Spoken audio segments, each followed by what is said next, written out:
Live edition of the Bolt City podcast. Here we are. Finally, we went live, and it's a mess already. It's a mess already. A lot of You screaming messed at up your each other. tweet. You try to put out the link. It's a live show, and you messed up the tweet. God It dang looks it! good We now. can't even do this. I'm looking at it. I'm looking at it right now. What's wrong? Thank God you pay for Twitter Premium. You're damn right. You got Yeah. too many people out there just like me that try and create fake accounts. So here we are. Bolt City podcast is live. Forget all that. We're talking Charger football. We're excited. Things are going in the right direction for the Chargers. And at the same time, we want to share what's coming up with you as we head into the draft. We head into the schedule. We head into the coaching hires, everything that's going on. Free agency is something that we haven't touched on that we'll get into a little bit later on. If you're new to the show, I'm Dave Palais. That's Josh Palais with the little Nike symbol right there by his chest. And at the same time, Mario Heron. We're in three different places. I'm in Southern California. Josh is in Nashville, Tennessee. Mario's in Chicago. All three of us following the Chargers for the time we were young. Doesn't matter that we have different ages, but we've been following this team and suffering with this team for a long time. So, guys, we made it through in the last show. We went through and we talked about the schedule as far as the home games, the away games. They have more away games this year with the 17 game schedule. They have 9 away games, 8 home games. And just want to remind you, as we take care of a little bit of business, make sure you click that like button right there. You subscribe to the show. It helps us, keeps the show going.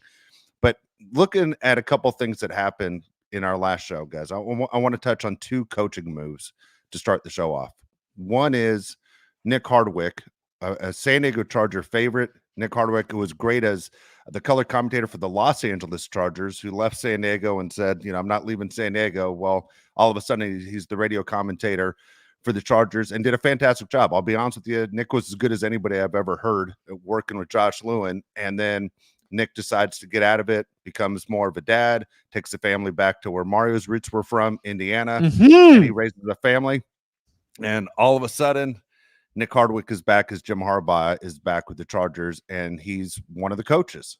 So coaching moves, everything Nick Hardwick brings to the Chargers organization. Josh, we'll start with you. What did you think of the hire?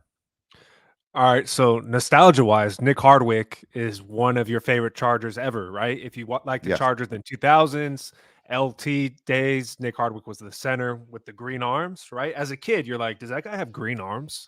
Like, it's the craziest thing of all time. And he was an all-pro, right? Nick Hardwick, one of the best centers in the NFL. He was tough-nosed, Purdue guy. Mario comes from Indiana. Let's go. Big fan. And then he retires pretty suddenly, right? It was pretty suddenly, right, that he retired? Or was it coming, Dave? Do you remember? He spent, a long time in the NFL. At the same time, I used to talk to him a lot during the offseason, and he would say stuff to me like, hey, when I stop playing, I'm going to go from 320 pounds to like 190 pounds, and I'm going to walk in the room, and you're going to go, who's that guy? And you know what? He called his shot. But he talked about retirement a lot. He did one of those things that I'm a big fan of. My favorite thing in life is being a dad, and Nick was one of those that I got a young family that I'm starting out, and being a dad and being around is important. Well, when he did play, what was the story you told me when he came in the locker room after that game? What did he do? All right, share with everyone. I got a couple Nick Hardwick stories for you, but my I can't believe you're gonna make me share this one on the show. Of course I am. Okay, Nick Hardwick. Okay, so if you're the center, you're sitting there and you're calling out a bunch of different things. Like people who just think offensive linemen just block the guy in front of you, and you're one of those people that just follows the football. You aren't paying attention to the offense and defensive line of what happens. But there's so much going on. You got to remember the count. Most importantly, to me, that's what I'm thinking.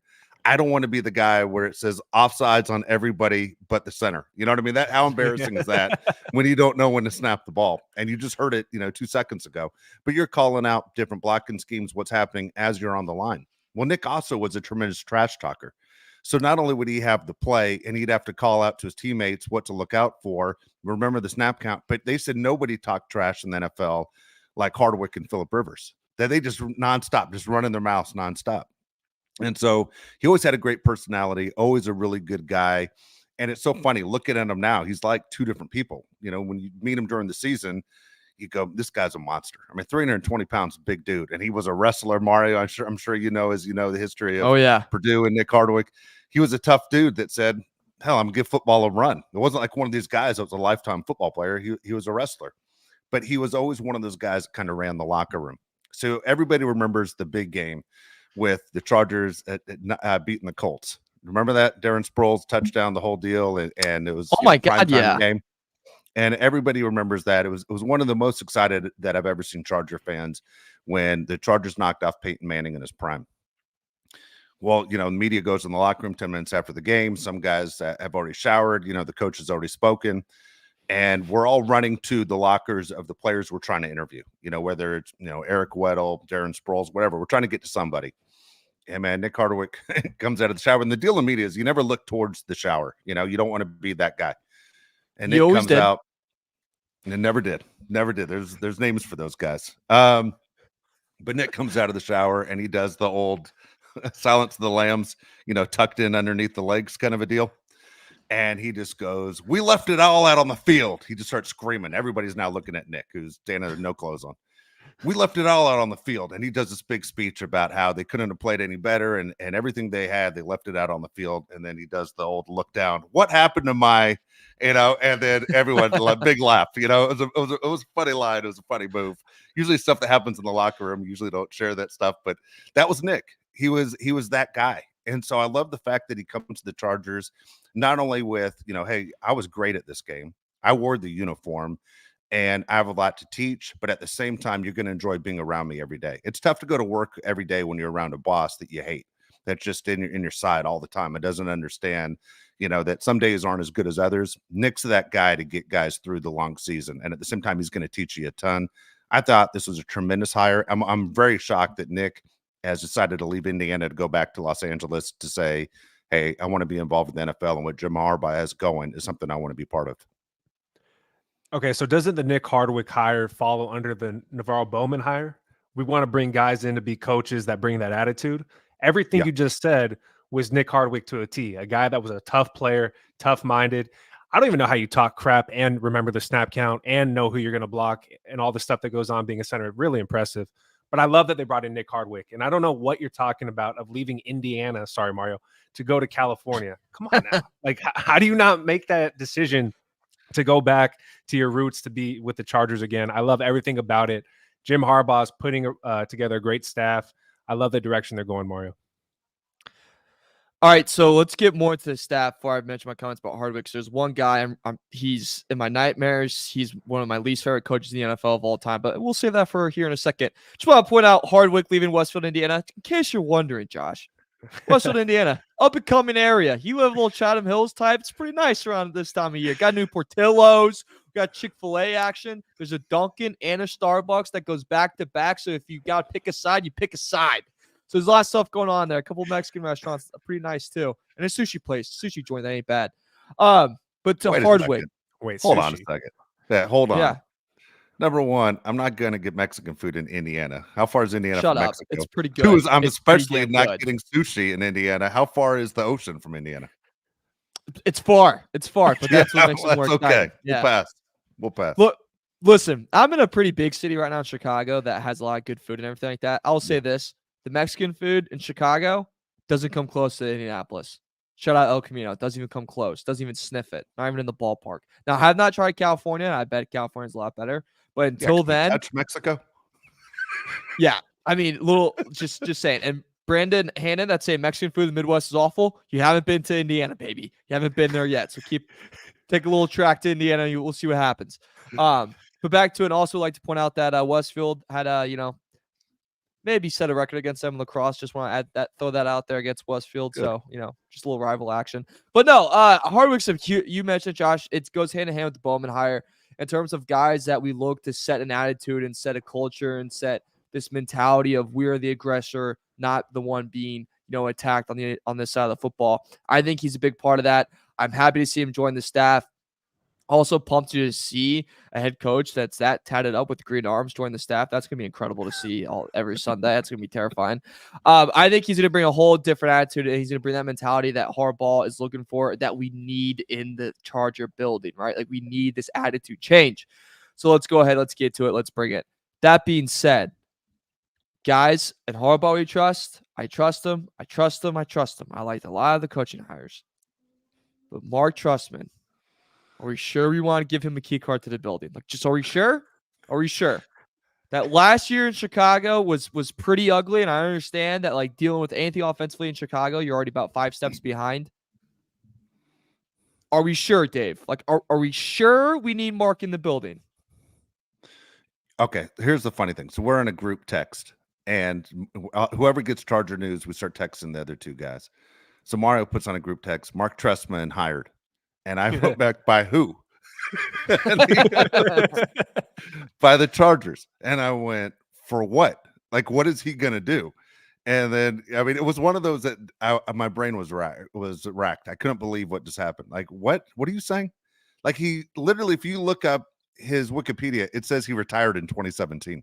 You know, that he hasn't done anything. He's watched probably football like the rest of us have watched. All of a sudden, he's sitting there part of the staff. And so, again, as we say in Harbaugh, we trust.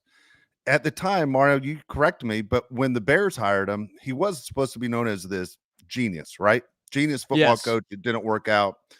And so somewhere he got that reputation of being the genius. I don't know what to say, but Canadian football, you know, him. He had a couple titles. Yeah. He did. But at the same time, come on, we don't give any credit to that. Like, I can't tell you who won last year in the Canadian Football League. So, but for you, you understand the situation better than any of us. What are the Chargers getting in him? What should the Charger fans expect? I mean, a guy that's always positive, I'll say that. Like, the positivity he brings, that's the one thing I'll give him. Like, I remember at the end of this, his second season, when they lost to Minnesota, I believe it was the last game of the year, and he was so confident. He was like, no, like, I trust me, guys. Like, throughout the whole season, he always stayed positive. Like, there wasn't really a negative connotation, like, around him that, like Brandon Staley? Do you sound like Brandon Staley? A little bit, but I guess a little bit more likable, I would say. Like, I would say he would be a little bit more likable than that. I'll give him this. Working with Cutler was probably not the easiest thing. Marshall and that stuff, too.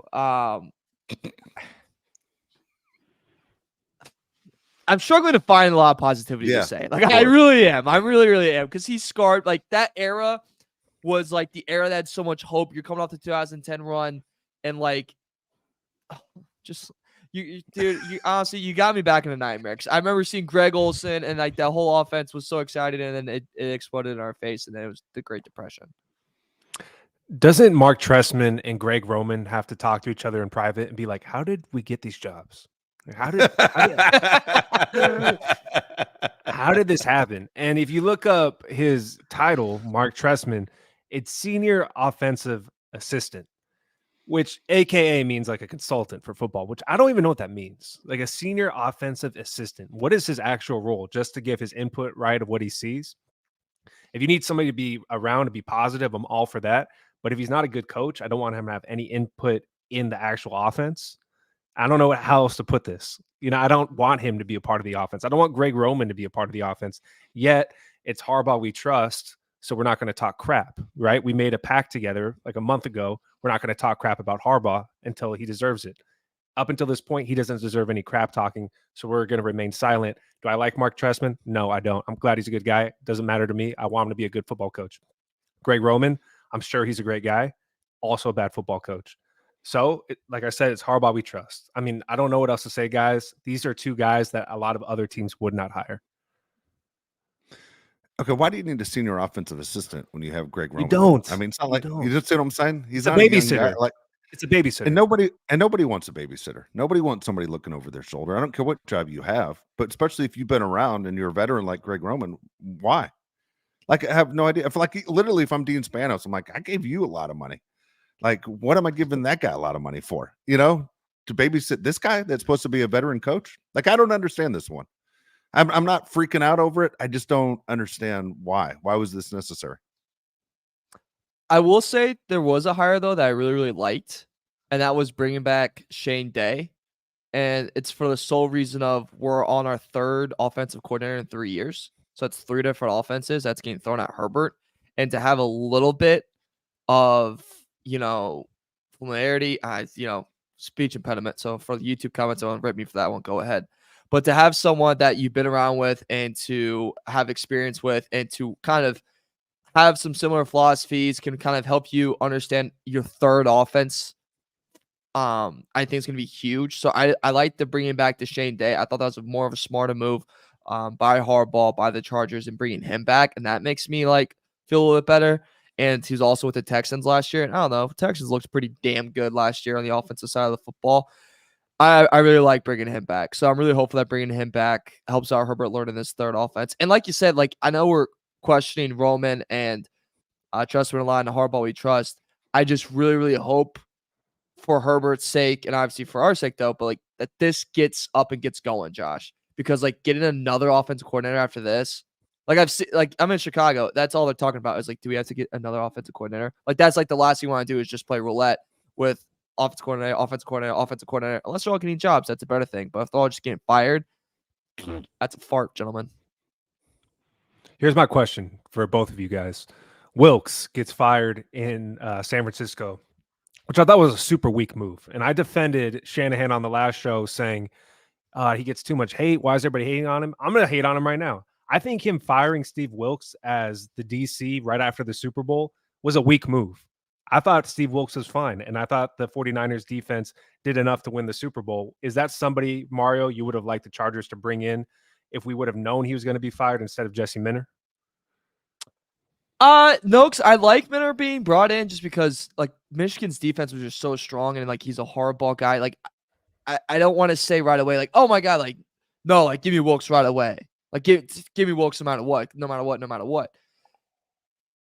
Yes, does he have good experience? Yes. The Carolina Panthers thing was great. I think he did get scapegoated a little bit, Dave, with this Niners thing. I think it was a little bit of something needs to change for that 2024 to show the fan base, to show the organization that we're taking that one step forward to beat the Chiefs, to get that Super Bowl. And sadly, it was Wilks. Would I want him for a job? Yes. It'd be awesome for him to take over his defense. But instead of Jesse, I'm all set, man. I like Jesse. I'm excited to see what he can do. Now, the Chargers hire I have no problem with. The Wilks move, from just all that we know, we don't know what goes on in the locker room, is different. My point is, he did a great job. I mean, what did they have? The third best defense in the NFL this year. If you look at the situation with the Niners in the Super Bowl, if you don't count the punt that hit the player's foot that turned into a touchdown on the next play, out of 14 drives that Patrick Mahomes had, 13 of them were stopped. 13 kept Patrick Mahomes out of the end zone. I mean, that's supposed to be the best team, best quarterback, and yet he kept them out of the end zone 13 out of 14 times, to the point where you could argue he did his job. His team did his job. Plus, he had major injuries that happened during the game to key players, and yet they were still able to do their job. What stinks for Steve Wilks is this. Remember, he was one of those guys that was in head coaching interviews, right? And now number one, he doesn't get a head coaching job. Two is he now loses out on a defensive coordinator's job.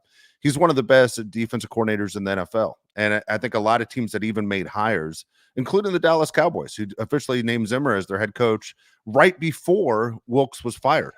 It was almost like the Niners waited it out. And so here you go. You left a guy who's in a position now where he's not working. He's going to have to sit out a year. And he's one of the best at his position. So if you're an NFL team saying, you know what, we know we'd be better with Wilks. And actually, if you look at Wilks' defense, it was better this year than it was with Ryan's the year before. He did a fantastic job, and he got cheated. Not only did he not get a head coaching job, but now he's not even a DC for a season. That stinks. That's one where you go, what the hell? And so the only argument I can make back on why you'd make that move, if he was sitting there trying to start a coup inside the locker room with the defensive players against the offensive players, or the defensive players against the head coach. Otherwise, it makes San Francisco look really bad. I think it's classless from just what we know. The information that we have, he got railroaded into a bad situation where now he's without a job. And I think a lot of teams, including the Rams, I bet you the Rams would have hired him if he was available. I think a lot of teams would have hired him if he was available. If you remember, Shanahan went to Wilks at the end of the game and changed the defense. And I understand it's Shanahan's call. He's the head coach. The wins and losses go on his shoulders. But for him to be the scapegoat like this, like you said, 13 out of 14 drives would have been stopped. The whole punt situation was out of his hands. He didn't know Dre Greenlaw was going to snap his Achilles. How was he supposed to plan for that? Yep. The guy that went in for Dre Greenlaw, I believe, was targeted 7 times. How many times do you think the guy caught the ball? That guy was guarding the receiver out of 7. I'm going to go 7. 7. All 7. 7 for 7. They were just targeting the hell out of the replacement for Dre Greenlaw. So I hate when Steve Wilks catches the axe like that. If I'm Mike Vrabel or one of these coaches that's sitting on the sideline, I'm contacting Steve Wilks and saying, wherever I land, I'd like for you to be my DC if you're willing to take that role, because I think that's a mega combination, whoever he pairs up with the next head coach. And since we're on defense, Mario, we got to talk about Dave's boy, Drew Tranquil. Did you see the comments? I did see the comments. Yes, I did. Please, I would love to hear what you have on this. Well, first off, Indiana boy, Indiana legend from Fort Wayne, Indiana. Just want to give a quick shout out to that. And I hope everyone obviously is safe and everyone's. Yeah, you can claim him. Yeah. Yeah, you just trashed Jay Cutler. He's an Indiana legend too. All right, next. Yeah. Rex, you want to know who's else from Indiana? Rex Grossman. So that's a tough one as well. And I talked trash to him when I was like 8 years old. Yeah, listen, it's in the heat of the moment. He just won a Super Bowl. I think it's a good, the Chargers let him walk, replace with Eric Kendricks to kind of prove more like we're in this, all in Super Bowl mode now. We're in this all. And he kind of got the ultimate last laugh. Like he was able to goes to the Chiefs, obviously the best team, wins it. The one thing I'll say is all right, Tranquil, do your victory lap. But if we could just be polite really quickly. Tranquil, you're a good player, but let's not act like you came there and then they're the champion. Then they're the Super Bowl champion. They would have been. Yeah, you weren't the missing piece. You would have done. Everyone else in your spot, if we're just being honest, would have won too. So it's not. Let's not do the parade or just dance around and be like, oh yeah, I'm the reason why we won here. No, if no one even bet on you to be MVP. No, I was disappointed. I can't say I wouldn't have done the same thing. I mean, my brain kind of works that way too. When someone tells you aren't good enough, and then you go to a team and you win a championship or you have success, it's easy to go back to the people that once paid you, that told you weren't good enough. Look at me now. But man, he took a shot. He took a pretty good shot at the Chargers, the city of Los Angeles, the whole deal. And that's not going to go well, right? I mean, here we are. We're doing a Los Angeles Chargers podcast, and we aren't happy with it. When he throws an insult at the Chargers, we're putting our time into this organization right now too, just as fans. That's a shot at us. And just like I was thinking of Mario right away, and I said, all right, you're going to make it personal. Mario, everything Mario said about Notre Dame, couldn't agree more. He was absolutely right. This is what was expected. We knew what he was. He showed him his true self. And Drew Tranquil, man, I'll never say a nice thing about you again. Look, I'm a Drew Tranquil fan before he was a Chief. He was probably my favorite player on the defense along with Derwin James and not Joey Bosa. So I did like him at one point in time. His quote, just to remind everybody, hey, this is way better than LA. I can tell you that much, baby, Tranquil said. These streets are alive. There's millions of people here. I looked up the population in Kansas City, Missouri, 508,000. So not only are you wrong, but there's not millions of people. You must be really drunk. Did people drive in to hang out in Kansas City, Missouri? I doubt it. Millions of people. Give me a freaking break, man. Drew Tranquil, good luck the rest of your career. I hope nothing good happens actually for you. He's a Notre Dame guy, so I don't expect anything from him. But whatever. I just hope the Chargers shut him up next year. I really think this is the upcoming year the Chargers can finally beat the Chiefs. Yeah, 100%. I think it's the year that they actually split with them, and we can get into that. Also, we want to say just from Bolt City as well, heart goes out to everyone affected by the shooting that happened yesterday at the Super Bowl parade. Heart, prayers and all of our thoughts and all the love to all the families and everyone affected. Just want to say sad to see, and we're thinking of you guys, love you guys, and hope everyone's doing okay. And if you guys want, you kind of tease it, Josh. Should we hit the 2024 home schedule? Because boy, do we need a win at home against the Chiefs. Yeah, I'm all for it. And I'm going to start looking at the chat too. So if you guys have any questions, fire off in the chat and I'll try to answer or ask the questions on the show.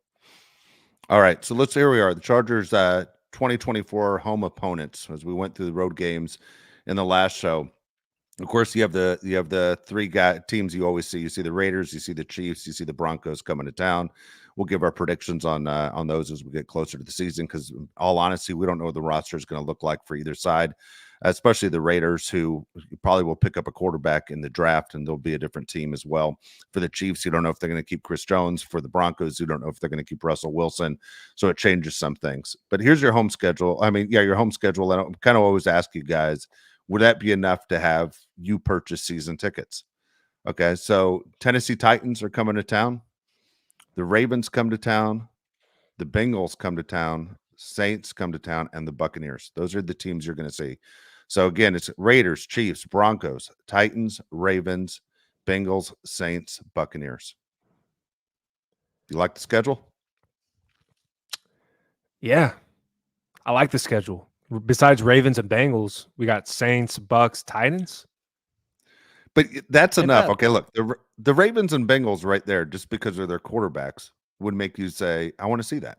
Right? Like if you're on the fence right now and say, I'm excited about Harbaugh and I'm excited about what's going on with, Justin Herbert and how he's going to look. When at the same time, when you're looking at the other teams coming to town, you're going, I'm going to see Joe Burrow. I'm going to see Lamar Jackson. I mean, does that get you excited as a football fan? Yeah, it gets me super excited. You get to see Justin Herbert take on, or not, I mean, he's not guarding, but he's going against Lamar Jackson and Joe Burrow. That gets me excited. I just want W's. Like, you know what I mean? Like, I really don't care. Like, I just want them to win. I'm selfish. Baker Mayfield, we have the better quarterback. Whoever the quarterback is for the Saints, if it's Derek Carr, we definitely have the better quarterback. Titans, come on, we have the better quarterback. Chargers, for the most part, knock on wood, are going to get some pretty weak quarterbacks next year. So I really like our chances, Mario. I love our chances, and I think there's gonna be a big regression year with the Buccaneers, like losing their OC. That, if you check back, transformed Geno Smith this past year, transformed Baker Mayfield, but he's out the door now. So there could be a regression year. And then think about this too: Mike Evans could be gone. Mike Evans is a lot of production for them. So if he's gone, and then their OC's gone, what do they really have left? How good is Baker really gonna be without those two guys? So I really, really like that spot. I think, also think about this: Harbaugh versus Todd Bowles. Harbaugh, please and thank you. So I think there's going to be regression here, big time coming for the Buccaneers. The Saints are an absolute disaster of the organization with no freaking direction. I mean, absolute disaster of an organization. Taking them at home, yes, please. Titans too. Titans they brain fart. They're just their organization full of farts. They're just tooting. They need dude wipes over there. So I think those are automatic wins, like right off the bat. I am a little bit I'm just nervous of what the Broncos are going to be. I keep seeing mock drafts where they trade. I'm so excited to get into those later too, but like where they're trading up and they're like getting like a Jaden Daniels. I'm like, I don't know if that's going to happen, but like if that's getting fished out there, that people are hearing from somewhere.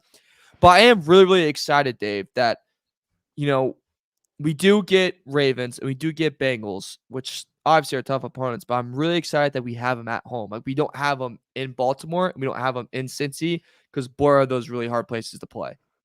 Yeah, they are. They're extremely tough places to play. So when you look at the division, the way they're broken up, so obviously you're getting the Browns, you're getting the Steelers on the road. Cleveland's not easy to place to play. Neither is Pittsburgh, but I'd rather face the Ravens and the Bengals in Los Angeles than on the road.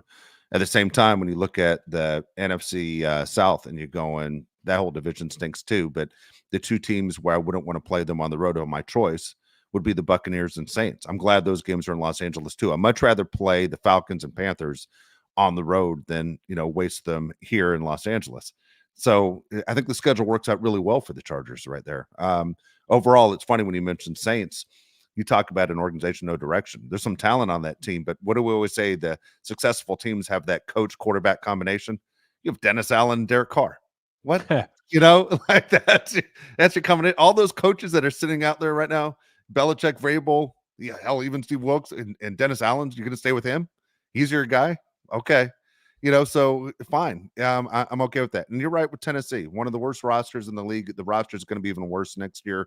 That should be another automatic win. And so when you look at the Chargers schedule, look, they're a last place team. And right now they need to take advantage of that schedule.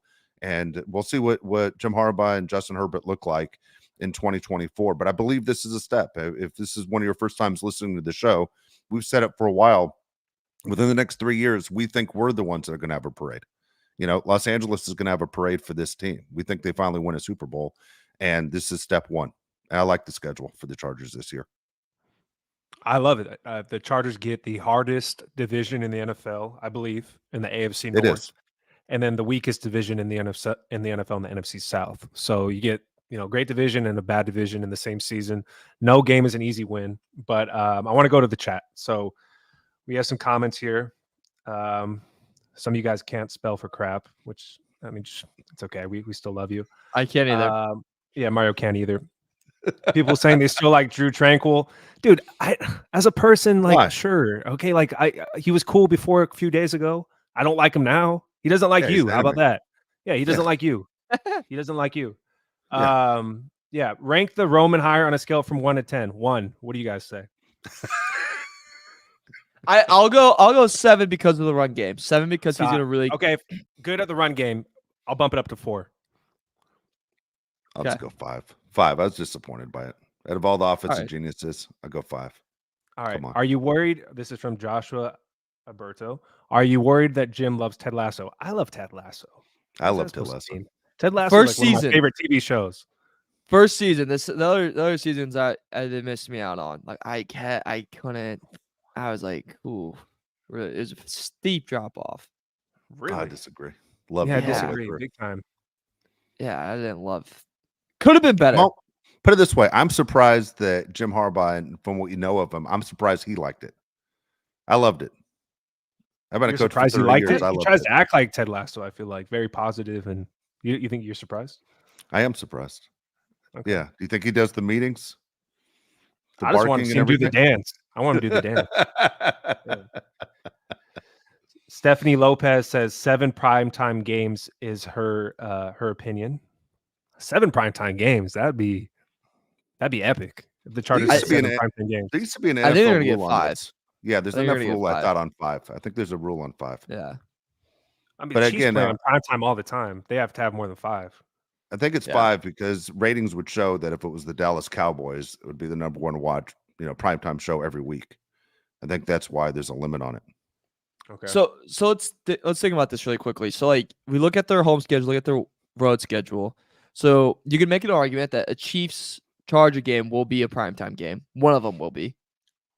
I hope it's week 1. You guys Yeah. brought it up last week. I thought it was the smartest thing you've ever said. Yeah. Thank you. I hope I it's said week that. 1. Josh did say that. Quote from Josh Palais, and we're gonna trademark that. So for everyone that says it again, hand it over, pal. Let's just get this out of the way too. Ravens is gonna be 100% a primetime game. They're not going to do a Harbaugh Bowl not on primetime. That's going to be a primetime game. So they're already at For 2. sure. And it was primetime last year too, before Jim. Exactly. So they'll probably do. I could see Bengals that being a primetime game. I do hope, by the way, that we have them earlier in the year because the Bengals are tremendous at sucking earlier and then being good later. So I'd rather take them. So that puts us at. So like, let's just say Ravens, Bengals, Chiefs. That puts us at 3, and Steelers maybe. They could also do our Browns like that, So we could be already 4. I don't think like the Panthers is not going to do it. Pats aren't going to do it. Cardinals aren't going to do it. It's like the Broncos Raiders, Chargers maybe. always do a primetime game. Yeah, Always a Raiders. Thursday night game somewhere there. Yeah, Raiders could do it. So I definitely think we're confident at least 3. I would say. Yeah. Yeah. All right, I'm gonna go back to the chat because tons of comments. All right, from Gilbert, Damian, Zendejas. Would you guys rather pay Josh Jacobs or Saquon Barkley? I'll go first. I wouldn't pay either one. I'm going rookie. I'm going rookie in the draft. I don't want to get one of these guys that's been into their careers for a few years. I just do not trust running backs, 5 years plus in their careers, whatever Josh Jacobs is. He's at least 5 years, right? 4 or 5 years. I wouldn't pay these guys. I just feel like they're on the back end of their playing days. I'd definitely go with the rookie. Yeah, I'm going with the rookie. I'd rather not pay either. If you had like forcing me to, like I would do Barkley. I would not do Jacobs at all. I would be all set taking that. Even that revenge factor of that team in the division, I just don't think would really work out. I would take Barkley over in that, more effective in the passing game as well. But I'm with you, Josh. Give me a running back in the draft. Take him in the 2nd, 3rd, or 4th. It's always loaded with talent. There's always a wide range of guys that can get the job done for you. Yeah, don't use your cap space on either one of those guys. I mean, it's crazy to get a veteran running back and use your cap space. We've seen it doesn't work time and time again. Now, look, at the same time, if for some reason they decide to sign either one of them, I'm going to sell it like you wouldn't believe on how excited I am that either one of them are here. Now, look, for me, though, if I had to choose one, I'm not choosing Barkley. He's hurt all the time. Josh Jacobs, I think, faked hurt because he was upset with his contract. What happened with Joshua Jacobs when he needed to show everybody how good he was? He led the league in rushing. So we know he has it in him. but at the same time, Barkley's just hurt all the time because he's actually hurt. Nothing's worse than paying a guy a ton of money who's hurt all the time. Joey Bosa. So here's my move, Mario. You tell me if you agree or not, and that's my fiance walking in the shot. Yeah. Hey. So this is my move, Mario. You take the 5th pick that the Chargers have currently. You trade back within the top 10, within the top 12. Don't go too far back, though. You get Brock Bowers, because I don't think anybody, we've talked about this before, I don't think anybody in the top 12 is even going to be looking at Brock Bowers besides the Chargers. You grab another pick in like the 3rd round, maybe the 2nd round, and then you can get a running back that's top tier. So not only do you take care of the tight end position, you get the guy you're going to draft at 5 anyway, and you can still move up to get a top running back. I think that makes the most sense. Or a top lineman. Like, I'm not going to be anti-lineman here because the Chargers need that too. But I think the Chargers could definitely trade back a few picks to get either a running back or an offensive lineman. I completely agree.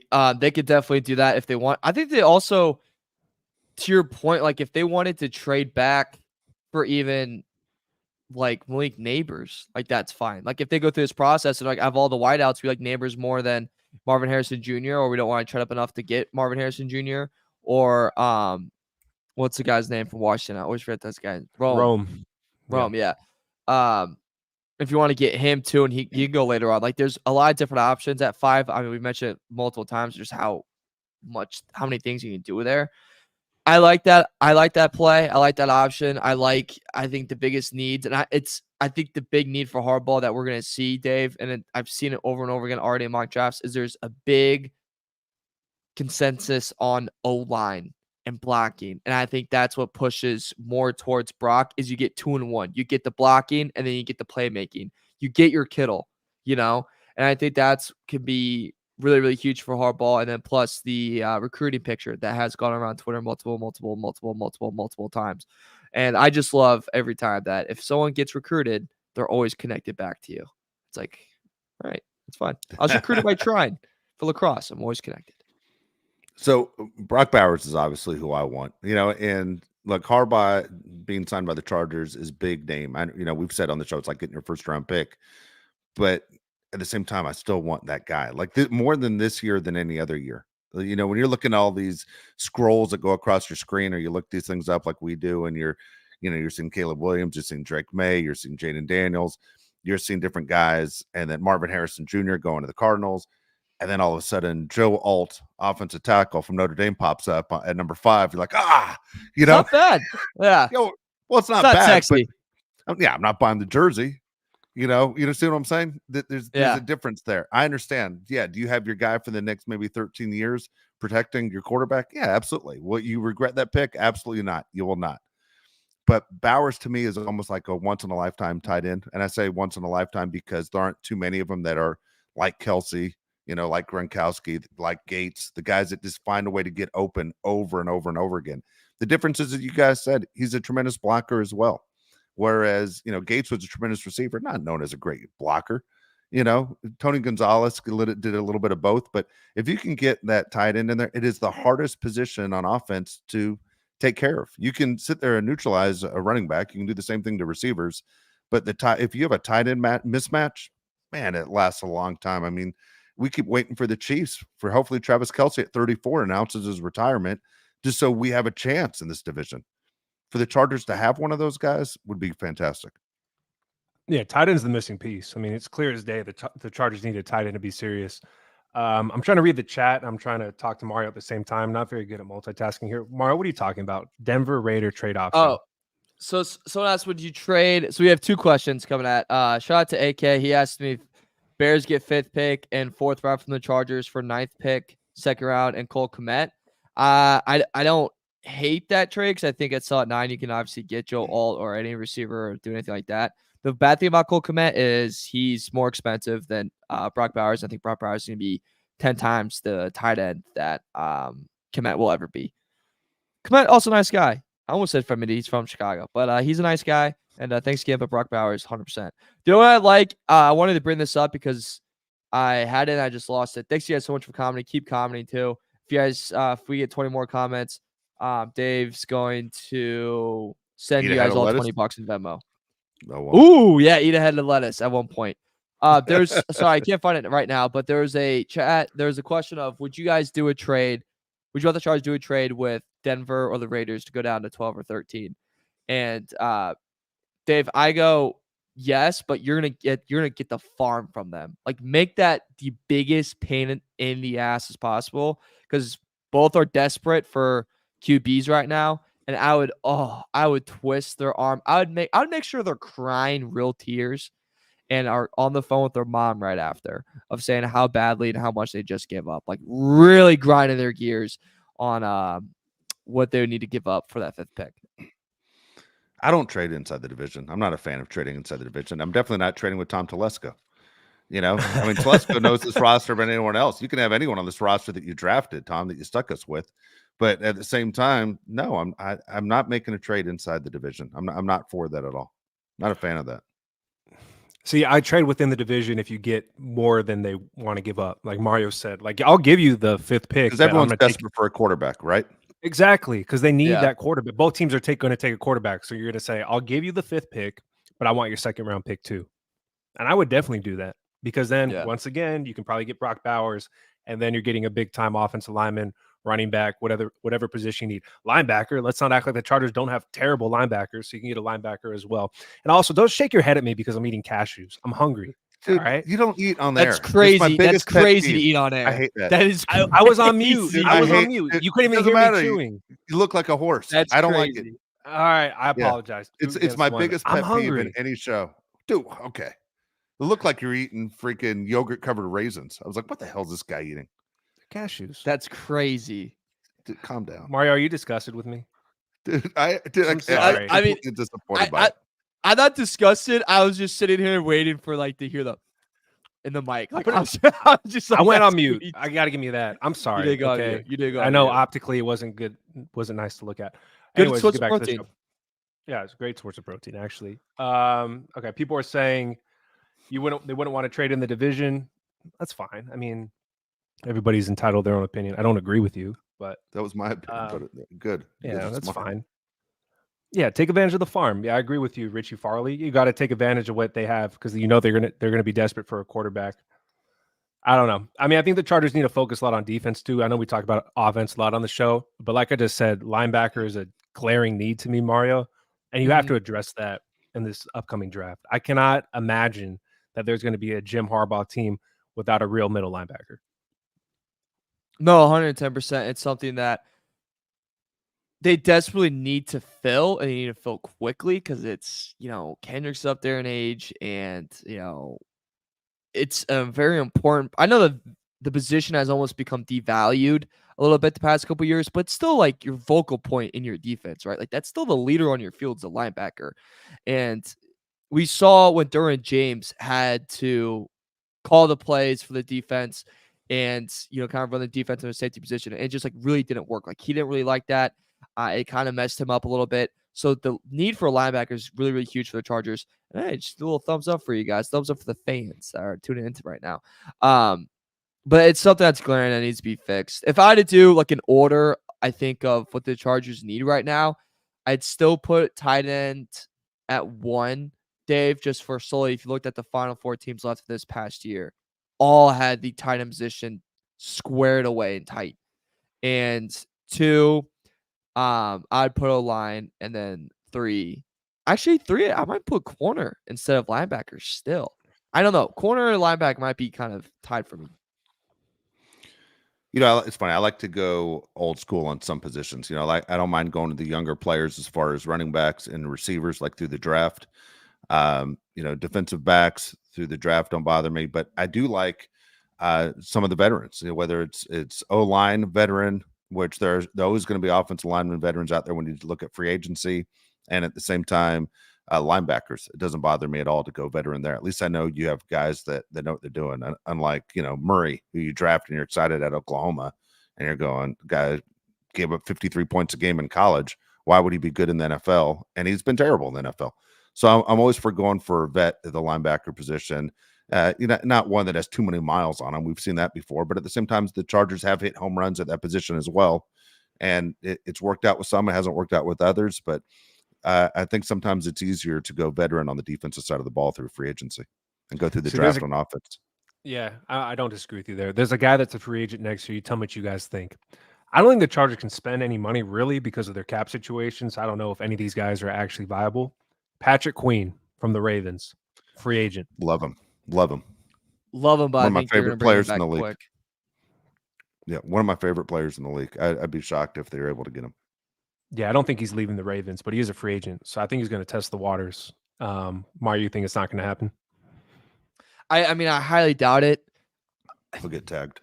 Yeah, Yeah. he'll get tagged or something or Seattle's a very viable option too with what's his name going there from Baltimore as well. I mean, we have a lot of Baltimore guys too. Yeah, Jordan Brooks from Seattle is also a free agent. So, and Bobby Wagner. I'm just saying, Bobby Wagner would be sick if you somehow can make that happen. One of my favorite players of all time. What are you laughing at? What are you laughing about? I'm laughing at Bobby Wagner. Poor Bobby Wagner's moving to LA, Seattle, back to LA. Every time he moves, he doesn't make the playoffs. It's like all of a sudden he's Takeo Spikes. You know, it's like this guy has tremendous numbers. Things just don't work out for the teams he's on right now. It's been a while since he's, been on a team that's been successful. I love Bobby Wagner too, LA guy, but it just kind of the last couple of years is like I keep moving back and forth and I keep missing the playoffs. Who's his NBA equivalent? Who's his NBA equivalent? Bobby Wagner. Ooh. He's Steve Mix. It's way before your time. Okay, he's way better than real Knicks. quick. Anyone who's a Laker fan back in the day, Steve Nicks was on the 76ers in 1980 and 1982, and the Lakers beat him both times. Then he goes to the Lakers in 1983, and they play the 76ers, and they lose. It's like every team he went to through the NBA Finals, he lost. That's brutal. Yeah, that's I was thinking Drew of like Tranquil was like that sucks. I was thinking, Josh, of like the guy that like keeps leaving the team that like he like had his career with, and it keeps coming back. And like my first thing was like D Wade, like he left Miami, and everyone was like, "Oh, thanks for everything," and then he like, came right back, and everyone's like, "Oh, I guess you're back." Like it's like, dude, you're either in or out. Like it's like, come on, what are we doing?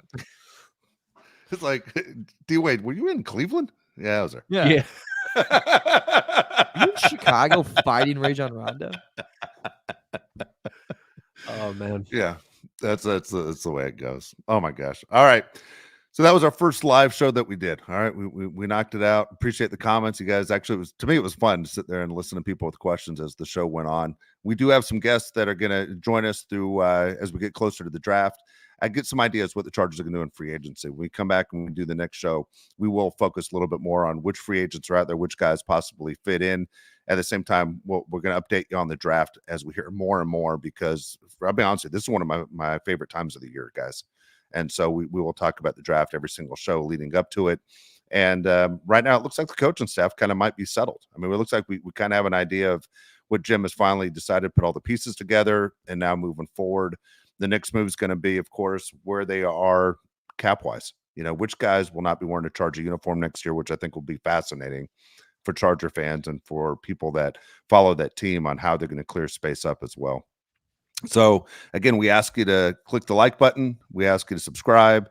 Leave comments on YouTube. We will at the same time. we will. Mario's the only one with the power to do that, by the way. Yeah. We will at the same time respond to as many comments as we can. We read all of them. Thank you very much. If you listen to the Bolt City podcast through the Odyssey app, thank you. And again, listen to the show live through YouTube. That was a lot of fun for us. We plan on continuing to do it. We'll see you next time. That will probably be on Tuesday.